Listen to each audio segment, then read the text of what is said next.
طبیعت بنائی ہے کہ وہ کسی نہ کسی کو فالو کرتا ہے، کسی کو اپنا بڑا بناتا ہے.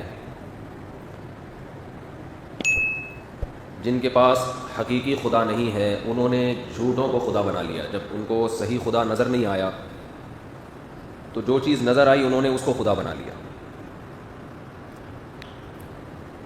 جیسے کوئی شخص چوری کر کے بھاگ جائے، آپ کو الزام کسی پہ لگانا ہوتا ہے تو آپ اصل مجرم پکڑا نہیں جا رہا تو جو نظر آ رہا ہے آپ اس پہ الزام لگا دیں، تو یہ غلط طریقہ ہوگا، صحیح طریقہ نہیں ہوگا. کوئی آپ پر احسان کر رہا ہے، آپ کو احسان کرنے والا نظر نہیں آ رہا، جو نظر آ رہا ہے آپ اس پر احسان ڈال دیں کہ اس نے کیا ہے، تو یہ بھی غلط طریقہ ہوگا. تو اللہ کے احسانات ہیں، انسان کو بنایا، پیدا کیا، بڑا کیا. تو جب لوگوں کو حقیقی اللہ نظر نہیں آیا تو جو بھی چمکتی ہوئی چیز، خوبصورت چیز نظر آئی، لوگوں نے اسی کو اپنا معبود بنا لیا، یہ ہمارا خدا ہے. تو معبود سب کا ہوتا ہے، حتیٰ کہ جو ایتھیسٹ ہیں، جو ملحد ہیں، جو خدا کو نہیں مانتے، خدا ان کا بھی ہوتا ہے. ان کا خدا کیا ہوتا ہے؟ من اتخذ الہہ ہواہ. فرمایا وہ اپنی خواہشات کے پیچھے چلتے ہیں، خواہشات کو خدا بنا کے رکھا ہوا ہے. تو جو لوگ بھی اپنی خواہشات کو فالو کرتے ہیں، دیکھیں اس زمانے میں کامیاب وہ سمجھا جاتا ہے جس کی چاہتیں پوری ہوں.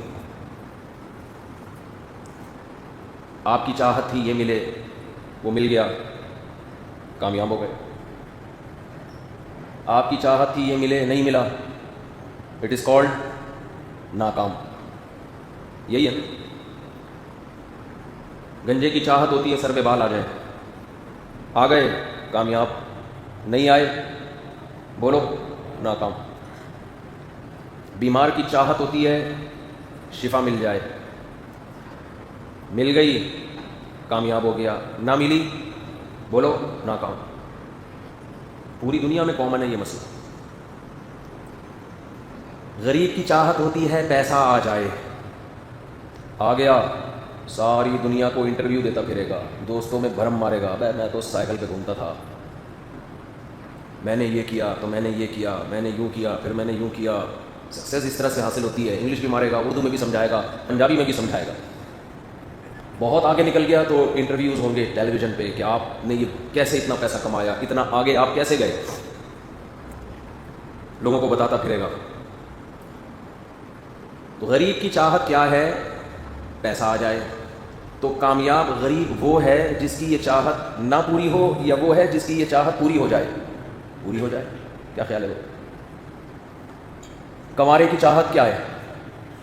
شادی ہو جائے. جو بیان سنتے ہیں ہو گئی کامیاب ہیں، نہیں ہوئی تو چار چار والوں کو دیکھ کر اور بیچارے ٹھٹر. جیسے بلی کو آپ سردی میں نہلا دیں، کوئی ایک بچہ بلی کو سردیوں میں نہلا رہا تھا، کسی نے کہا مر جائے گی، اس نے کہا نہیں مرے گی. بعد میں وہ بھائی ویڈیو نہیں بنائی ہے، ویڈیو بالکل ناٹ الاؤڈ، بالکل نہیں، یہ یوٹیوب پہ جائے گی وہاں دیکھ لیجیے گا. تو ایک بچہ بلی کو نہلا رہا تھا، کسی نے کہا مر جائے گی، اس نے کہا نہیں مرے گی، ہم بھی تو نہاتے ہیں. بعد میں وہ صاحب گزرے تو دیکھا بلی مری ہوئی ہے. اس نے کہا میں نے کہا تھا نا مر جائے گی. اس نے کہا نہلانے سے نہیں مری ہے، نچوڑنے سے مری ہے. آپ کی بات پھر بھی غلط ثابت ہو گئی. آپ نے کہا تھا نہلانے سے مرے گی، آپ پھر بھی غلط ثابت ہو گئے. نہلانے سے، اس کے بعد جو نچوڑا ہے نا اس سے مری. تو بلی کہاں سے آ گئی؟ ہاں، بلی جیسے ٹھٹر جاتی ہے نا ٹھنڈے پانی سے نہانے سے، تو ایسے ہی کنوارا آدمی جب سنتا ہے کہ فلاں کی چار چار ہو رہی ہیں اور میری ایک بھی نہیں ہوئی، تو وہ بھی ایسے ہی بیچارہ بلی کی طرح ٹھٹر جاتا ہے. اس کے لیے سب سے بڑی کامیابی کیا ہے؟ کوئی اچھا رشتہ مل جائے. آپ کسی کمپنی میں جاب کرتے ہیں، کسی گورنمنٹ کے ادارے میں جاب کرتے ہیں، آپ چاہتے ہیں میں ترقی کر جاؤں، میں آفیسر بن جاؤں. اگر آپ بن گئے، آپ 17 سے 18ویں گریڈ پہ چلے گئے، 18ویں سے 19ویں گریڈ پہ چلے گئے، 19 سے 20ویں پہ چلے گئے، کامیاب ہوتے ہیں، مٹھائیاں بانٹتے ہیں، مبارکبادیں موصول ہوتی ہیں. وجہ کیا ہے؟ ہر ماتحت کی چاہت ہوتی ہے کہ میرا مقام ایک اسٹیپ اوپر چلا جائے. یہ چاہتیں ہیں جس کو خواہشات کہا جاتا ہے. ان کے پیچھے پوری دنیا دوڑ رہی ہے، بھاگ رہی ہے، اور دنیا میں رنگینیاں بھی اسی وجہ سے ہیں۔ اگر یہ چاہتیں ختم ہو جائیں تو دنیا پھیکی پڑ جائے گی۔ اور راحت اندوری کا پتہ نہیں ایک شعر ہے، مجھے پوری طرح بھی یاد نہیں ہے، وہ جب سے روٹھی پھیکے پڑ گئے، پتہ نہیں کنگن منگن، محبوبہ کا تذکرہ کر رہا ہے کہ وہ جو اس کے کنگن اور زیور اور وہ سب کچھ تھا نا، جب سے وہ روٹھی ہے تو وہ اس کے سارے، کیونکہ کوئی تعریف کرنے والا، بڑا اچھا شعر ہے، یوٹیوب پہ سرچ کر لیے گا، وہ بڑا زبردست، راحت اندوری بڑے زبردست شاعر گزرے، اس کی کتھئی آنکھوں میں خنجر منجر پتہ نہیں اس طرح کا کچھ ہے، یعنی محبوبہ کا آپ دیکھو شاعر لوگ کیا نقشہ کھینچتے ہیں، اس کی آنکھوں میں خنجر بھی ہے، چاقو بھی، چھریاں، یعنی قاتلانہ آنکھیں ہیں اس کی تعبیر دیکھو، چاقو بھی، خنجر بھی، چھریاں بھی۔ تو شاعروں کی اصطلاح میں نا جو عام عرف میں جو چیز گالی ہے وہ شاعروں کی اصطلاح میں وہ تعریف ہے۔ جیسے ہم جب کسی کو کہیں ظالم تو یہ گالی ہے نا، کیا خیال ہے بھائی؟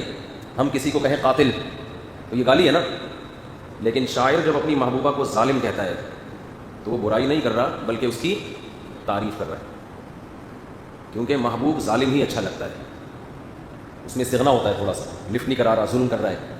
مظلوم پہ کسی کو بھی کسی سے دیکھو، مظلوم پہ ترس، یہ ایک ٹیکنیکل پوائنٹ کے بعد ٹو بی نوٹڈ ہے، اس کو نوٹ کر لیں، یا آپ کو بھی زندگی میں یہ چیزیں فائدہ دیں گی۔ مظلوم پہ انسان کو رحم تو آتا ہے، محبت نہیں ہوتی، خوب سمجھ لو۔ محبت ہمیشہ مستغنی سے ہوتی ہے، عزت ہمیشہ مستغنی کی ہوتی ہے۔ دیکھو جو غنی ہے نا، غنی مالدار انسان کا دل مائل اسی کی طرف ہوتا ہے، غریب پہ ترس تو آئے گا، دوستی لگانے کے لیے اس کی طرف دل مائل بولو نہیں ہوگا۔ کیوں؟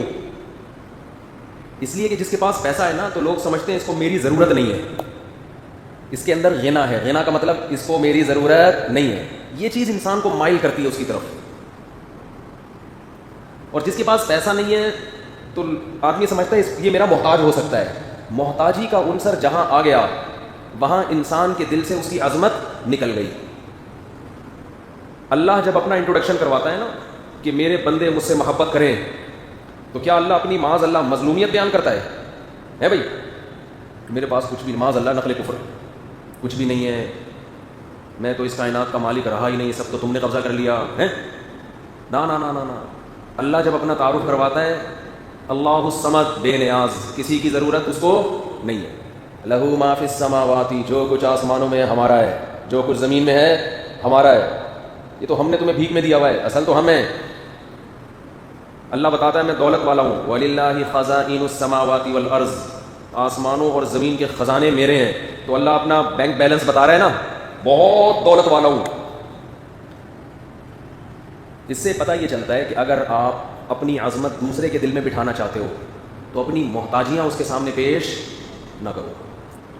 یار میرے یہاں بھی درد رہتا ہے، میرے گھٹنے کا بھی مسئلہ ہے، میرے کو شوگر بھی ہے، میرے گردوں کا بھی سیٹنگ آؤٹ چل رہی ہے، میرے سر پہ بال بھی نہیں اگ رہے، میری بیوی بھی بھاگ گئی ہے، اور جو ہے وہ پیسے بھی نہیں ہیں، اور ٹینشنیں بھی بہت ہیں۔ اس سے سامنے والے کے دل میں آپ کی محبت نہیں کرے۔ ترس کھا کے 50 روپے زکوٰۃ کے دے گا ضرور، سمجھ رہے ہو؟ ترس کھائے گا، 50 روپے نکال کے بولے گا پتلی گلی سے نکل گیا۔ آپ کی عظمت جب بیٹھے گی جب آپ سر اٹھا کے جیے۔ اب ہو سکتا ہے میرے اس بیان سے غریب آدمی پریشان ہو کہ ایک تو غربت کی ٹینشن، اوپر سے مفتی صاحب نے کہہ دیا غریب کی عزت نہیں ہوتی۔ اس کا جواب یہ ہے کہ غربت عیب نہیں ہے، محتاجی، لوگوں کی جیبوں پہ نظر رکھنا یہ عیب ہے۔ غریب ہو کے بھی سر اٹھا کے جی سکتا ہے، اور مالدار ہو کے بھی بھکاریوں کی طرح زندگی گزار سکتا ہے۔ ہمارے بہت سے سیاستدان مالدار ہیں، سوچ کے بھکاری ہیں، دولت مند ہونے کے باوجود ان کی معاشرے میں عزت نہیں ہے، کیونکہ ہر وقت ہاتھ کیسے رہتا ہے؟ ایسے رہتا ہے۔ اور ہم نے علماء کو دیکھا ہے گھر میں کھانے کو روٹی نہیں ہے، سر اٹھا کے جیتے ہیں۔ پوچھو بھائی کچھ ہے؟ اللہ کا دیا بہت کچھ، کسی کی جیب پہ نظر بولو استغنا۔ نبی نے فرمایا تخلو، یہ اصل موضوع کہیں ہٹ نہ جائے نا جو لے کے شروع ہو، درمیان میں ٹیکنیکل پوائنٹ کی باتیں آتی ہیں وہ پارسل کرنا ضروری ہوتی ہے، کیونکہ پھر وہ الگ سے موضوع بنا کے نہیں آتی۔ حدیث میں آتا ہے تخلقوا باخلاق اللہ، اللہ کے اخلاق اختیار کرو، اللہ کی خلق جو طبیعت ہے نا وہ اللہ والی اختیار کرو۔ تو اللہ کا خلق وہ دوسروں کے سامنے محتاج بننا ہے یا غنا ہے؟ غنا کہتے ہیں محتاج نہ ہو، تبھی غنی مالدار کو بھی کہا جاتا ہے۔ اصل میں مالدار کا اصل ترجمہ غنی نہیں ہے، مالدار کو عربی میں غنی اس لیے کہتے ہیں کہ وہ لوگوں سے مستغنی ہوتا ہے، غنی ہوتا ہے، بے پرواہ ہوتا ہے۔ سمجھتے نہیں ہو میرا خیال ہے۔ غنی سے اوپر کا درجہ ہے صمد۔ غنی کہتے ہیں جو کسی کا محتاج نہ ہو. سمت کہتے ہیں جو کسی کا محتاج نہ ہو, لوگ اس کے محتاج ہوں. سمجھتے نہیں ہو بات کو؟ انسانوں میں بھی سمت ہوتے ہیں. محلے کا دادا ہے بھائی, کسی سے نہیں مانگتا, لیکن بہت سے گھروں کے چولہے اس سے جل رہے ہیں. حقیقی سمت تو اللہ کے علاوہ کوئی بھی نہیں ہے. تو یہ بننے کی کوشش کرنی چاہیے کہ آپ کسی کے محتاج نہ ہوں, لیکن آپ کے ذریعے بہت سوں کے گھروں میں چولہے جل رہے ہیں. یہ اچھی صفت ہے. آج تو سارا آوائی کے آوائی بگڑا ہوا ہے نا. تو یہ بات کہاں سے شروع ہوئی تھی جی؟ خواہشات کی محتاجی تو شروع ہوئی تھی, وہ تو یہاں سے ادھر کہاں سے آ گیا یار. ایک بندہ ڈائری لے کے جی بلی کی طرح تو سکڑ کے وہ تو مار دیا تھا ہم نے اس کو. نیت پہ تو بات کر رہا تھا, نیت پہ کیا بات. خیر میں مثال دے رہا تھا کہ کون بلی کی طرح سکڑا تھا. ہاں وہ کمارا کے سن کے نا, وہ والا بیچارہ بلی کی طرح کیا ہو جاتا ہے, سکڑ جاتا ہے. تو بات یہ چل رہی تھی, یہ میں جلدی سے مکمل کر دوں کہ آپ چاہتے ہیں نا سامنے والے کے دل میں اپنی محبت بٹھائیں تو محتاجیاں ظاہر نہ کریں. حتیٰ کہ میاں بیوی کا بھی یہی معاملہ ہے. ایک ماہر نفسیات ڈاکٹر ہیں یوٹیوب پہ, ان کا ایک بڑا اچھا کلپ دیکھا میں نے. بعض دفعہ وہ پھینکتے بھی ہیں لمبی لمبی, لیکن بعض دفعہ بڑی خاندانی باتیں بھی کرتے ہیں. تو بڑی زبردست بات انہوں نے کی, بہت اچھی بات کی. اور ایک لبرل آدمی کے منہ سے یہ بات سن کے مجھے زیادہ اچھا اس لیے لگا, میں نے کہا بھائی یہ خاندانی بات, ورنہ لبرل لوگ اس طرح کی باتیں کرتے نہیں ہیں. تو میں نے اس پہ وہ کمنٹس بھی کرنے کا ارادہ تھا, لیکن وہ پتہ نہیں کلپ کہاں غائب ہو گیا نا, وہ پھر بہت تلاش کیا ملا نہیں. ورنہ میں لکھ رہا تھا اپنا نام لکھ کے کمنٹس کروں, ڈاکٹر صاحب ہٹو بچوں ہو گیا, خاندانی بات ہو گئی, مفتی طارق مسعود ہیئر. لیکن وہ کلپ ہی شارٹ ہو گیا مارکیٹ سے, پتہ نہیں پھر دوبارہ چھوڑو. تو انہوں نے ایک بڑی اچھی بات کہی ڈاکٹر صاحب نے, ماہر نفسیات ہیں. یہ جو میں بات کر رہا ہوں نا استغنا والی, کہ جب آپ مستغنی ہوتے ہیں تو پھر آپ کی عظمت کی سامنے والے کے دل میں آتی ہے. ان ڈاکٹر صاحب نے ایک بڑی اچھی بات کی, ان کا تو یہ ٹاپک نہیں تھا, لیکن جو بات کی وہ اسی سے ریلیٹڈ ہے, تو مجھے یاد آ گئی وہ. انہوں نے خواتین کو نصیحت کی ایک بڑی پیاری مثال سے کہ دیکھو جب تک تمہاری شادی نہیں ہوتی, کالج کے باہر لڑکے انتظار میں کھڑے ہوتے ہیں. ہوتا ہے کہ نہیں ہوتا ہے بھائی؟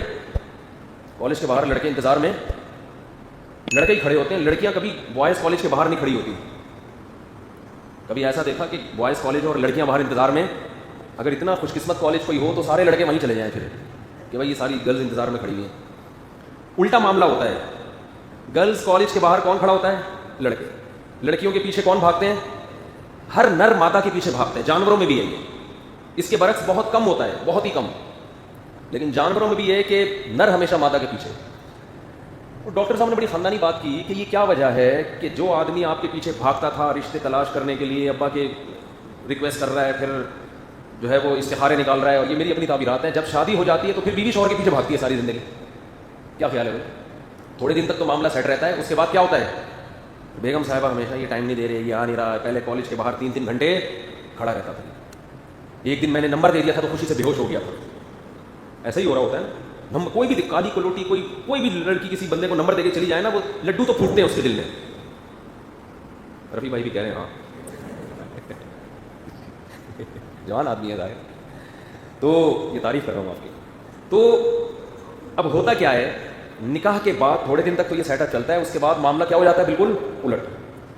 پھر بیوی کو شکایت ہوتی, ٹائم نہیں دیتا, گھر سے باہر رہتا ہے, گٹر کے ڈھکن پہ سارا دن بیٹھا رہتا ہے, گھر آنے کے بعد بھی باہر نکل جاتا ہے, گھمانے نہیں لے کے جا رہا, کہیں ہوٹل پہ نہیں لے کے جا رہا, کہیں سفر پہ نہیں لے کے جا رہا, ٹائم ہی نہیں. یہی شکایتیں چلتی ہیں نا ساری زندگی. ڈاکٹر نے ایک بڑی اچھی بات کی, انہوں نے کہا کہ اس کی ایک بڑی وجہ عورت خود ہے. وہ یہ شو کرنے لگتی ہے کہ میں آپ کی بہت زیادہ محتاج ہوں, آپ کے ٹائم کی, آپ کے پیسوں کی, آپ کی محبت کی. اس محتاجی کی وجہ سے اس کے دل میں یہ تعبیرات میری اپنی ہیں. آپ کہیں کہ ڈاکٹر نے تو یہ الفاظ نہیں کہتے, ڈاکٹر نے جو کہا نا وہ میں اپنے الفاظ میں بیان. ہمارا اپنا اسٹائل ہے نا, ہر آدمی کا اپنا اسٹائل ہوتا ہے بھائی, ہر بات کو ہر آدمی اپنے اسٹائل میں بیان. تو اسٹائل ہمارا ہے, بات ڈاکٹر صاحب کی, مثال ڈاکٹر صاحب کی ہے, بات بھی نہیں مثال. بات تو ہماری ہے جو ابھی میں نے آپ کو استغنا والی بتائی, مثال بڑی خاندانی ہے اس لیے بیان کر رہا ہوں. تو یہ ہوتا ہے کہ عورت اپنے آپ کو یہ ثابت کر دیتی ہے کہ میں آپ کی محتاج ہوں. اب مرد کو پتا ہے کہ یار یہ کہیں بھاگنے والی, یہ تو گھر کا مال ہے, گھر کی مرغی دال برابر, اس کو میں ٹائم دوں تو بھی ہے, نہیں ٹائم دوں بولو یہ تو قبضے میں آ گئی نا, یہ تو قبضے میں آ گئی, اس نے کدھر جانا ہے.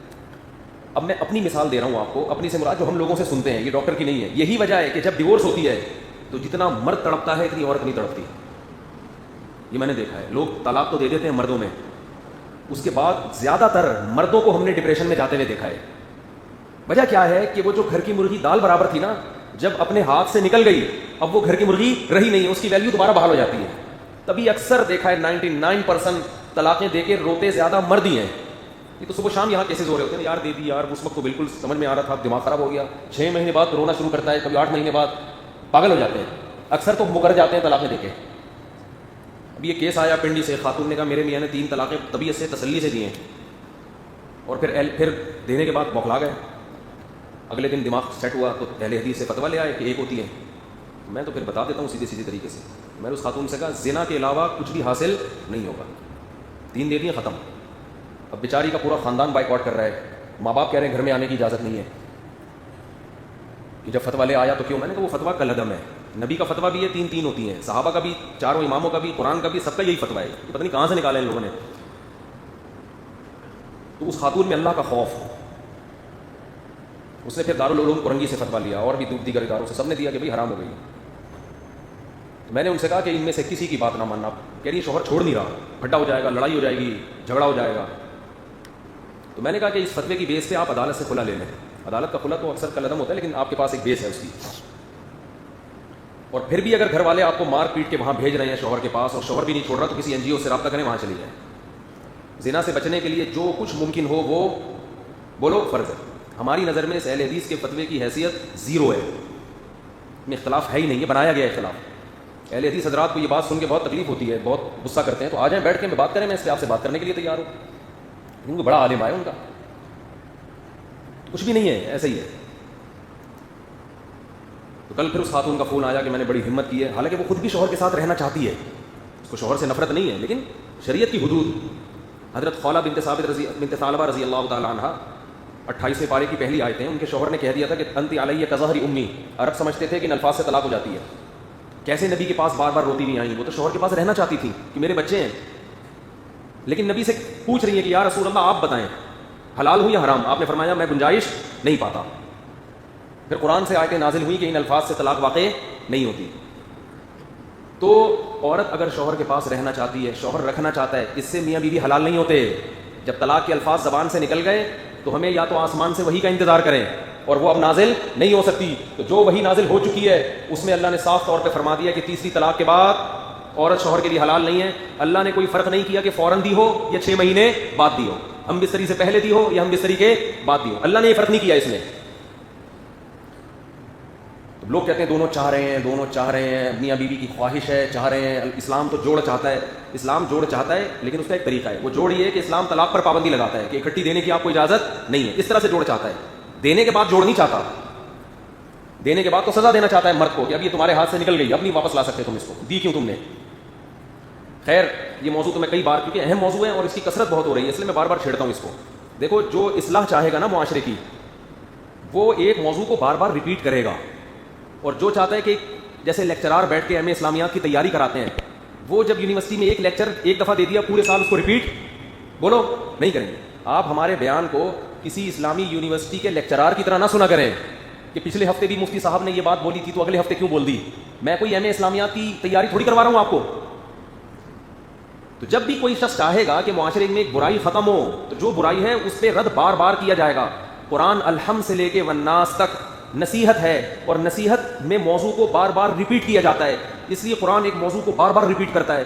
تو بعض لوگوں کو یہ اعتراض ہو سکتا تھا کہ یہ بات تو اللہ نے پہلے بھی کہی ہے, دوبارہ کیوں کہہ رہے ہیں. قرآن اس کا جواب دیتا ہے وَلَقَدْ صَرَّفْنَا فِيهِ مِنَ الْآيَاتِ, ہم اپنے مضامین کو بار بار پھیر کے بیان کرتے ہیں لِيَذَّكَّرُوا, تاکہ ان کو نصیحت حاصل ہو. نصیحت ایک مرتبہ میں حاصل نہیں ہوتی, عام طور پہ سمجھتے نہیں ہو, میرا خیال ہے بات. یہ طلاقوں کا بہت زیادہ ریشو بڑھ رہا ہے, اور جا کے فوراً فتویٰ اٹھا کے لے آتے ہیں, اس کی کوئی ویلیو نہیں ہے. فتوے دینے والے مارکیٹ میں آپ کو ہر قسم کے مولوی مل جائیں گے. ہر آدمی نے قرآن و سنت ہی کا لیبل لگایا ہوا ہے, اور جب وہ تحریر آتی ہے آپ کے سامنے, آپ سمجھتے ہو کیا دلائل ہیں, وہ آپ کو دلائل اس لیے لگ رہے ہوتے ہیں کہ آپ خود اس علم میں زیرو ہو, اس لیے آپ کو دلائل لگ رہے ہوتے ہیں. جیسے کورونا کی تحقیقات عام آدمی کو لگتا ہے بڑی زبردست تحقیقات ہیں, ڈاکٹر سے پوچھو وہ کہے گا یہ پھینک رہا ہے بہت بڑی, ٹھیک ہے نا, اس کی کوئی حیثیت نہیں ہے, وہ عام آدمی کو لگ رہا ہوتا ہے. تو خیر کیا بات چلی, دیکھو یہ کیا مذاق ہو گیا یہ موضوع. ہاں میں یہ عرض کر رہا تھا کہ وہ ڈاکٹر نے بڑی خاندانی مثال دی کہ عورت میں استغنا ختم ہو جاتا ہے, جس کی وجہ سے بار بار آپ گھر سے باہر نکلے فون کر کے پوچھ رہی ہیں, پھر دفتر بیٹھے ہوئے ہیں کیا کھایا, چائے پی لیا آپ نے آفس میں, پھر واپس ابھی تک آئے نہیں آپ واپس, میں گھبرا گئی تھی آپ رہ کہاں گئے. یہ چیزیں کیا کرتی ہیں, یہ ایک انسان کی نیچر ہے. اگر تھوڑا سا ناز نخرے ٹائپ کی چیز ہو نا تو پھر معاملہ کیا ہوگا, وہ کیفیت تو نہیں ہوگی جو کالج کے باہر ہوتی تھی. لیکن ایسا بھی نہیں ہوگا کہ ایک صاحب سفر پہ گئے 10-15 دن کے لیے, جس دن گھر آ رہے تھے کہہ رہے تھے یار 10-15 دن گھر سے باہر رہا ہوں, ایسا لگ رہا ہے جنت میں ٹہل رہا ہوں میں, اور گھر میں جا رہا ہوں تو ایسا لگ رہا ہے کہ اب پھر جیل میں جا رہا ہوں. میں نے کہا کیوں؟ کہہ رہے ہیں پھر وہی گھر سے باہر جاؤ, بتا کے جاؤ, گھر میں آنے سے پہلے دیر ہو جائے تو بتاؤ. ایک ایک چیز نا موبائل پہ بالکل ریموٹ کنٹرول کی طرح بندہ گیا کہاں ہے. تو اس کی خواتین کو ایک نصیحت کر رہا ہوں کہ تھوڑا سا استغنا پیدا کرو اپنے اندر. بولو بھائی جیسے مجھے آپ کی ضرورت ہے آپ کو بھی میری اسی طرح ضرورت ہے, آپ کو بھی میرا ٹائم مجھ سے چاہیے. ابھی نہیں ہے ٹائم میرے پاس, ہر وقت ٹائم باتیں یہ کیا ہے, تھوڑا سا اسٹائل مارنا پڑے گا. آپ نے کہا کہ چلو بیگم شاپنگ کرنے چلتے, کیا شاپنگ لگا کے رکھی ہوئی ہے, مجھے اپنے بھی کچھ کام ہوتے ہیں. وہ ہمارے ایک دوست تھے, ان کی وائف عالمہ بن رہی تھی. وائف کیا بن رہی تھی؟ عالمہ. وہ بہت پڑھ رہی تھی. تو میں جب ان دوست سے ملنے کے لیے جاتا تو مجھے کہتے کہ یار وہ میں پہلے ناشتہ کر لوں اس کے بعد چلوں گا. میں نے کہا ناشتہ کر لو. کہہ رہے ہیں یار وائف ابھی اسٹڈی کر رہی ہیں, جب فارغ ہو جائیں گی تو ناشتہ بنا کے دیں گی. وائف کا بھی اسٹڈی ٹائم ہے, مطالعے کا ٹائم. بٹو بچوں ہو گیا یار, یہ تو صاحب کا سنا تھا, صاحب ابھی پڑھ رہے ہیں, اس کے بعد جب فارغ ہو جائیں گے تو میں نے کہا اتنی دیر آپ کیا کرو گے؟ پنکھا جھولیں گے بیٹھ کے, ٹھیک ہے, اور کیا کریں گے. یہ تو زیادہ ہو گئی, لیکن یہ انسان کی نیچر ہے, تھوڑا سا استغنا پیدا کرنا چاہیے. ڈاکٹر نے ایک بڑی خاندانی بات اور بھی کی, تو وہ بھی بتا دیتا ہوں, پارسل کرنے میں کوئی حرج نہیں ہے. انہوں نے کہا کہ بعض مرد اپنی بیوی پہ ہاتھ اٹھاتے ہیں. میری عادت ہوتی ہے کہیں سے بھی کوئی خیر کی بات ملے نا تو پارسل کر دو. اگر یوٹیوب پہ ملی اچھی مثال تھی تو ہم نے کہا پارسل کر دیں گے, کیا جا رہا ہے اس میں. ڈاکٹر صاحب کا حلقہ جتنا ہوگا ہمارا الگ قسم کا حلقہ ہے. یہ بڑی خاندانی غلطی ہوتی ہے گھروں میں. انہوں نے مثال دی کہ کوئی مرد اگر اپنی بیوی کو مارتا ہے, بعض مردوں کے ہاتھ بہت کھلے ہوتے ہیں نا, بات بات پہ تھپڑ, بات بات پہ گالی, عورت پھر ناراض ہو جاتی ہے. ظاہر ہے ایک آدھ دن تو ناراضی برداشت ہوگی, اس کے بعد مرد سے بھی برداشت نہیں ہوتی. وہ غصہ کرتا ہے, منہ کیوں بنایا ہوا ہے. اب دیکھو محتاج ہے نا بیوی کا, اس کو چاہیے کہ بیگم کا منہ مجھے اسی طرح ڈیزائن کے ساتھ چاہیے جس طرح پہلی رات کو تھا. وہ والا ڈیزائن اب اس میں آ نہیں رہا, کیونکہ 2 تھپڑ لگا چکے ہو نا آپ اس کو. اب کیا ہوتا ہے کہ پھر مرد کو جب بیوی کی ضرورت پڑتی ہے کہ بھائی گھر کا ماحول خراب ہو رہا ہے, منہ بنا کے بیٹھی ہوئی ہے, کوئی بات کرے, کوئی جو بھی عزت دار آدمی ہوگا وہ تو یہ چاہے گا نا, تو وہ پھر اس کو منا لیتا ہے. عورت پھر مان جاتی ہے, اس کے بعد ہنسی خوشی زندگی شروع. پھر کسی دن موڈ اٹھا, پھر اڑا کے 2 تھپڑ لگا دیے, پھر منا لیا. تو یہ چلتا رہتا ہے. اور مرد کا پھر ہاتھ جو ایک دفعہ اٹھنا شروع ہو جائے نا, پھر اس کی بریکیں فیل ہوتی ہیں, پھر وہ جانوروں کی طرح ٹوٹتا ہے. یہ ہم نے دیکھا ہے گھروں میں, پھر وہ جانور بن جاتے ہیں, درندے. عورت محتاج ہے, وہ نہ طلاق لے کے اپنے باپ کے گھر جا سکتی ہے, بچے لے کے کہاں جائے گی. وہ اس لیے برداشت کر رہی ہوتی ہے کہ بڑی مصیبت سے بچنے کے لیے چھوٹی مصیبت کو بولو برداشت کرو. تو اس کا حل یہ بتایا کہ ایسی کنڈیشن میں عورت کو چاہیے کہ جب مرد منا رہے تو وہ نہ مانے. کیا کرے؟ کبھی کبھار تو ٹھیک ہے, لیکن اگر یہ زیادہ ٹھیک کا مطلب یہ نہیں کہ وہ اچھا کام ہے, یعنی کبھی کبھار تو قابل برداشت ہے. جب زیادہ ہو رہا ہے تو عورت کو یہ کہے کہ جب مرد منانے آئے تو اس کے بولے کہ بھائی جو وجہ میری ناراضی کی ہے اسے کیا کرو, ختم. یہ دوبارہ ہاتھ نہیں اٹھے گا. ورنہ یہ خالی پیلی کے یہ منانا اور جب اپنی ضرورت ہو تو منانے بیٹھ جاؤ, یہ مارکیٹ میں یہ چلے گا نہیں. یہ ڈر بھی لگتا ہے اس سے کہ گھر اور برباد نہ ہونا شروع ہو جائے, کیونکہ بعض دفعہ غلطی عورت کی ہوتی ہے. تو ایک تو وہ منا رہا ہے, مان نہیں رہی ہے, اور الٹا ہی اور زیادہ معاملہ بڑھ نہ جائے کہیں. لیکن اگر خام خواہ میں بعض مردوں کی عادت ہوتی ہے تو بھائی اس ریزن کو پہلے ختم کرنے کی کوشش کرو. یہ ہو کیوں رہا ہے بار بار, یہ ہو کیوں رہا ہے. ورنہ جب یہ معاملات بڑھتے ہیں نا تو ڈپریشن میں جاتے ہیں, نفسیاتی مریض بنتے ہیں, پھر عادت بن جاتی ہے. یہ اس کی عادت چلانے کی اور اس کی عادت مارنے کی. پھر یہ ایسے ہے جیسے ان کی نیچر کا حصہ. اور ایک اور خاندانی بات کی جو اس سے بھی زیادہ خاندانی ہے. لبرل آدمی جب یہ بات کر رہے ہیں نا تو وہ یہ اس کی علامت ہے واقعی بڑا خاندانی. آج کل ماہر نفسیات اکثر یہ کہہ رہے ہوتے ہیں بچوں کو پیار دو, محبت دو, عزت دو, رسپیکٹ دو. صحیح ہے ایک حد تک, ایکچولی ان کو محبت سے سمجھاؤ, بچہ پیار سے جس طرح سے سمجھتا ہے بہت زیادہ نا. اسلام تو کبھی ہاتھ اٹھانے کا بھی کہتا ہے. تو ڈاکٹر صاحب نے کہا کہ جو بچے اس ماحول میں پلتے ہیں وہ باپ کو بوڑھا ہونے کے بعد بوجھ سمجھتے ہیں, کیونکہ ان کی ہر خواہش پوری ہوئی ہے, اور وہ یہ سمجھتے ہیں کہ ماں باپ ہمارے محتاج ہیں, ہم ماں باپ کے محتاج نہیں. یہ جو محتاجی والا عنصر میں بتا رہا تھا نا, جب ماں بچے کو کھلانے کی کوشش کرے گی, یہ کھا لے تو یہ نہیں کھاتا, تو یہ کھا لے تو یہ نہیں کھاتا, اس سے گزارشیں کر رہی ہے, تو بچہ یہ سمجھتا ہے کہ روٹی میرے پیٹ میں جائے گی, پیٹ بھرے گا کس کا؟ ماں کا بھرے گا. میں جب روٹی کھاؤں گا میں اس پر احسان کر رہا ہوں. میں یہ تو بڑی خاندانی بات ہے. باپ جب بچوں کے پیچھے پڑا رہتا ہے نا لپائی پتائی میں, یہ کھا لے بیٹا, تم رات کو صحیح سے سو گئے تھے کہ نہیں سو گئے تھے, نیند آ گئی تھی میرے چندہ کو, ہے بھائی. ہر چیز میں ان کو ترجیح. باپ پر بھی اولاد کو ترجیح. ماں پہلے بچوں کو کھلاتی ہے, باپ کو بعد میں پوچھتی ہے.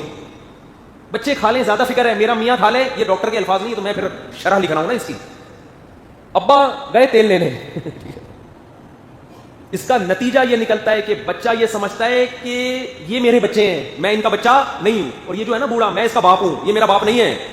والدین کی ذمہ داری ہے کہ بچوں کو محبت دینے کے ساتھ یہ باور کرائیں کہ باپ یہ ہے, ماں میں ہوں, تم اولادوں کی طرح رہو. یہاں پہ نہیں آ رہی میرا حال ہے بات سمجھ میں.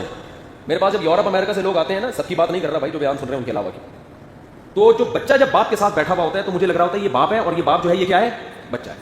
باپ کی آواز اپنی اولاد کے سامنے بہت ہلکی ہوتی ہے. جوان بیٹے کے سامنے نا باپ بہت دھیمے دھیمے بات کر رہا ہوتا ہے, بیٹے کو کوئی غصہ نہ آ جائے. جیسے بیٹے کی شکایت بھی کر رہا ہوتا ہے نا, تو یہ ایکچولی دیکھیں ان کو تھوڑا سا سمجھائیں, یہ تھوڑا سا اٹھنے میں ٹائم لیتے ہیں, 12:30 بجے دوپہر کو اٹھتے ہیں, پھر کوئی جاب بھی نہیں کر رہے, کوئی ایجوکیشن بھی. بیٹا ایک دم یوں کر کے آنکھیں دکھانا, ایک دم غصہ آنے لگتا ہے باپ جب اس کو دیکھتا ہے تو پھر. اور ویسے تو ماشاء اللہ بہت اچھے ہیں, لیکن ایکچولی اگر بڑا حیرت ہو رہی تھی یار تم اس کے باپ ہو یا یہ تمہارا باپ ہے. یعنی باپ کو یہ اتھارٹی بھی نہیں ہے کہ اپنے بیٹے کو بٹھا کے اس کی کسی کے سامنے شکایت کر سکے. تو باپ کس بات کا بھائی, وہ تو خان سامہ ہے جو تمہیں ساری زندگی کھلاتا پلاتا رہا ہے. بیٹے کو ایسا, اور بیٹا چیخ رہا ہوتا ہے, ڈیڈی میں کہہ رہا تھا آپ مفتی صاحب کے سامنے جا کے میری برائیاں کریں گے. وہ ڈیڈی بڑے آرام خراما خراما, ان کو پتا ہے کہ زیادہ چیخا تو اتنا زور سے یہ چیخے گا کہ میں گر جاؤں گا یہاں پہ. یہ وہ ممی ڈیڈی والے بچے ہیں جن کو ماں باپ نے بہت زیادہ رسپیکٹ دی تھی, اتنی کہ اپنا باپ بنا لیا انہوں نے اس کو. سمجھتے نہیں ہو بات کو. تو جب میں یہ بات سن رہا تھا نا, یہ تو ڈاکٹر کے الفاظ نہیں, مثال صرف اتنی سی تھی, باقی تو سارے میرے الفاظ ہیں. تو مجھے اپنی والدہ محترمہ یاد آ رہی تھی, ان کا چمٹا یاد آ رہا تھا. میری والدہ روٹی پکا رہی ہوتی تھی, مجھے سبزیاں نہیں اچھی لگتی, مجھے سبزی میں صرف بھنڈی اچھی لگتی ہے اب بھی, باقی سبزی اچھی نہیں لگتی شروع سے ہی.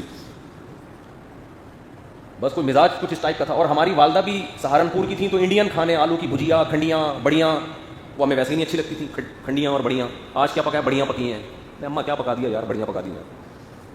میں بھائی کو کوفتے ہوتے, کوئی چکن کا سالن ہوتا یا بھنڈی ہوتی. اماں نے کیا, انڈیا کے روایتی کھانے بناتی تھیں, بڑیاں. تو ہمیں یاد ہے کہ قانون یہ تھا کہ جو پکے گا تیرا باپ بھی وہی کھائے گا. جو پکے گا, اور والد صاحب بھی وہی کھا رہے ہوتے تھے. جو پکے گا, مجھے نہیں اچھا لگتا تھا بالکل. اب مجھے یاد ہے کئی بار ایسا ہوا کہ میں بیٹھا ہوا ہوں, سالن سامنے, روٹی میں یوں کر کے نا غصے میں یوں کھا رہا ہوں, اور پھر میں جیسے بچے نہیں کرتے یہ کر رہے ہوتے, تو والدہ وہ چمٹا دکھاتی تھی, اس سے ماروں گی, یہ گرم ہے. اور چھوٹا تھا, بالکل نہ سمجھ تھا, تو اللہ معاف فرمائے, نہ سمجھ مکلف نہیں ہوتا, بد دعائیں دے رہا ہوتا تھا.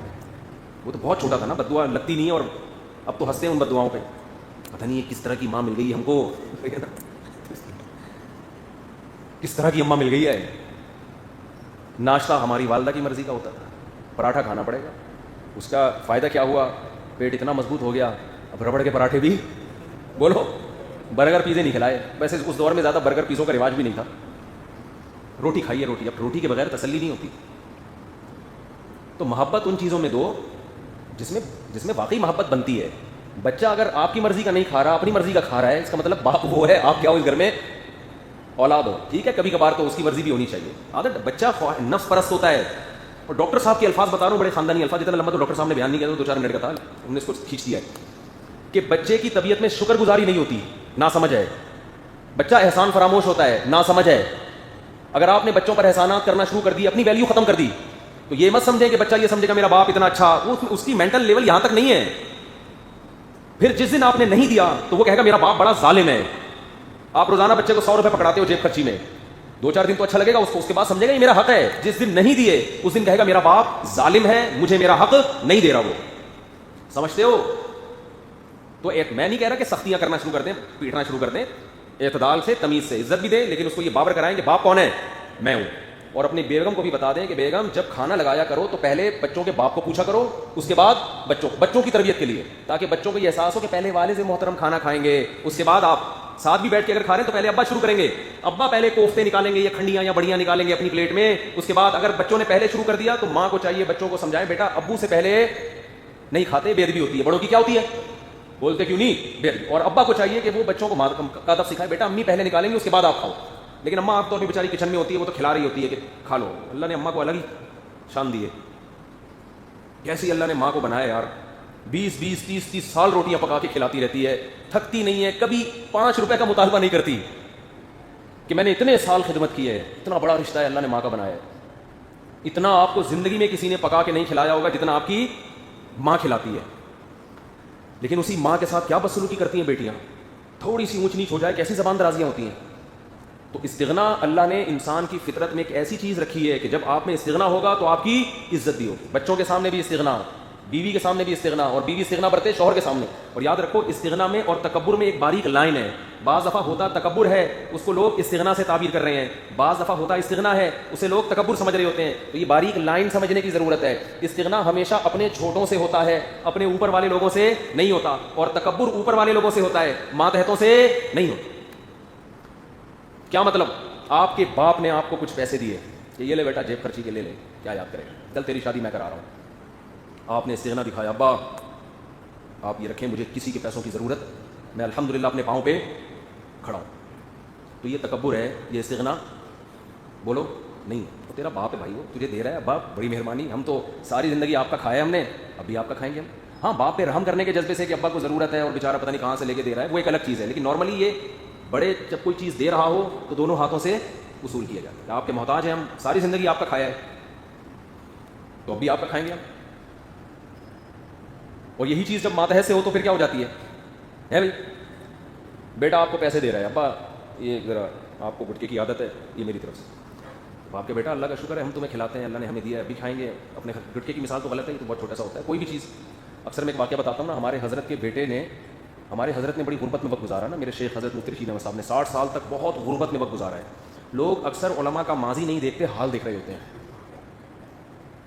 حال دیکھ رہے ہوتے ہیں, گاڑیاں اور عزت, یہ نہیں دیکھ رہے ہوتے کہ ان کا ماضی کیسے کن قربانیوں میں گزرا ہے, اور ان قربانیوں کے صلے میں اللہ نے ان کو یہ دیا ہے. تو 60 سال تک ہمارے حضرت نے بہت غربت میں وقت گزارا. بیٹوں کی جاب اچھی ہو گئی تھی, مدینہ یونیورسٹی چلے گئے تھے, ٹھیک ٹھاک پیسہ آ گیا.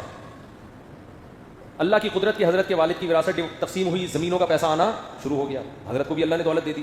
تو حضرت کے بیٹوں نے بڑی مہنگی گاڑی خریدی. تو ہمارے حضرت شو روم گئے, حضرت نے فرمایا کہ میری گاڑی میرے بیٹوں کی گاڑی سے اچھی ہونی چاہیے, تاکہ جب روڈ پہ چلے تو لوگوں کو پتہ چلے کہ یہ باپ ہے. فرمایا ایسی گاڑی نہ ہو کہ بیٹوں کو لوگ کیا سمجھنا شروع کر دیں, وہ باپ ہے. اسٹائل تھا بھائی. تو ایسی خاندانی گاڑی کویت کے شہزادے سے گاڑی خریدی تھی, میں واقعہ کئی بار بیان کر چکا. فرمایا صرف یہ بتانے کے لیے کہ باپ کون ہے, اٹ از کالڈ استغنا. سمجھتے ہو, باپ کو چاہیے اولاد کی جیبوں پہ نظر نہ رکھے. بیٹا ہم نے تمہیں کھلایا ہے تمہارے لیے, اپنے لیے نہیں. آج ٹینشن ہی ہوتی ہے, ماں باپ بچوں کو پالتے ہیں, پھر ان کی جیبوں پہ نظر رکھتے ہیں, پھر ان کو شادی بھی اسی وجہ سے نہیں کرنے دیتے کہ شادی کی تو خرچہ آدھا بہو لے جائے گی, ہمارے حصے میں چند کوڑیاں آئیں گی. یہ بہت گھٹیا سوچ ہے. باپ ہونا اس کی علامت ہے بھائی, ہم نے تمہیں کھلایا ہے تمہارے لیے, 1 روپے کی بھی ہمیں تم سے لالچ بولو نہیں. ہم باپ ہے بھائی, ہمیں تو اللہ نے کھلانے کے لیے پیدا کیا ہے, باقی تم جانو ہمارا بڑھاپا جانے, وہ تمہارا مسئلہ ہے کہ تم ہمیں کیسے رکھتے ہو. ہم تو اپنی ذمہ داریاں پوری کریں گے. لیکن آج الٹا معاملہ ہو رہا ہے, شروع سے ہی جیبوں پہ نظر, پھر بچے کو اسی وجہ سے نکاح سے روکتے ہیں کہ اس کی آمدن ڈیوائڈ ہو جائے گی, یہ ادھر پیسے نہ خرچ کرنا ہو. بھائی اس کو بولو بیٹا کر یار, ایک اور کو کھلا یار. بلکہ جو خاندانی باپ ہے, اگر بچہ سمجھدار ہوگا تو کہے گا بہو کو بھی کھلا دوں گا, کوئی مسئلہ نہیں, یا تجھے کھلائے ایک اور صحیح. خاندانی پن ختم ہو رہا ہے. میں جلدی سے, یہ دائیں میں موضوع بہت زیادہ چلا گیا.